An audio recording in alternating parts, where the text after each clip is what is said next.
একটি ছোট গ্রামে একসময় শান্তি শৃঙ্খলা বজায় থাকলেও হঠাৎ করেই চুরির ঘটনা বাড়তে থাকে। গ্রামের মানুষজন উদ্বিগ্ন হয়ে পড়ে।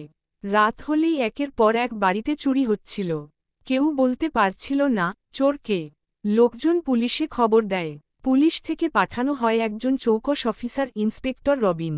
তিনি শহর থেকে এসেছিলেন, অনেক জটিল মামলা তিনি সমাধান করেছেন।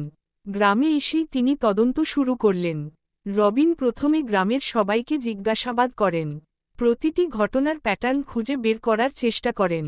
তিনি লক্ষ্য করলেন, চুরি সবসময় নির্দিষ্ট কয়েকটি এলাকায় হচ্ছে, আর সময়টা প্রায় একই, রাত 12টা থেকে 2টার মধ্যে। তিনি গ্রামের যুবকদের নিয়ে একটি দল গঠন করেন, যারা রাতে পাহারা দেবে। কিন্তু তাতেও চুরি থামল না। বরং এক রাতে পাহারাদারের চোখ ফাঁকি দিয়ে চোর আবার চুরি করে পালিয়ে গেল। রবিন বুঝলেন, এই চোর শুধু চতুর নয়, বরং সে গ্রামের কারো সাহায্য পাচ্ছে। তখন তিনি গ্রামের একজন বুদ্ধিমান বৃদ্ধের সাহায্য নিলেন।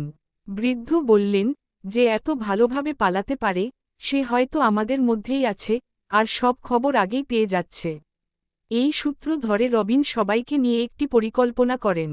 একদিন গ্রামের সবচেয়ে ধনী ব্যক্তির বাড়িতে ভুয়া সোনা ও টাকা রাখা হয় এবং গুজব ছড়ানো হয় যে ওই বাড়িতে অনেক সম্পদ রয়েছে। খবর চোরের কানে যায়। পরের রাতেই চোর সেই বাড়িতে ঢোকে, আর তখনই পুলিশ তাকে হাতেনাতে ধরে ফেলে।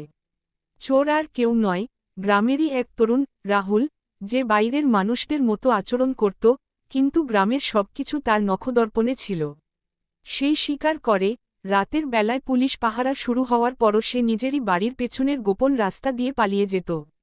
রাহুল জানায়, সে মূলত শহরে চাকরি খুঁজছিল, কিন্তু চাকরি না পেয়ে হতাশ হয়ে চুরি শুরু করেছিল।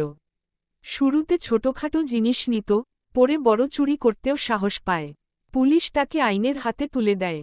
কিন্তু গ্রামের মানুষ ও ইন্সপেক্টর রবিন একসঙ্গে সিদ্ধান্ত নেন, রাহুলকে শুধরানোর একটা সুযোগ দেওয়া হবে। তাকে শহরে প্রশিক্ষণ দিয়ে একটা ভালো কাজের ব্যবস্থা করে দেওয়া হয়। মাস 6 পর রাহুল ফিরে আসে গ্রামে একজন পরিবর্তিত মানুষ হিসেবে। এবার সে নিজেই গ্রামে একটি নিরাপত্তা গোষ্ঠী তৈরি করে, যাতে এমন অপরাধ কেউ না করে।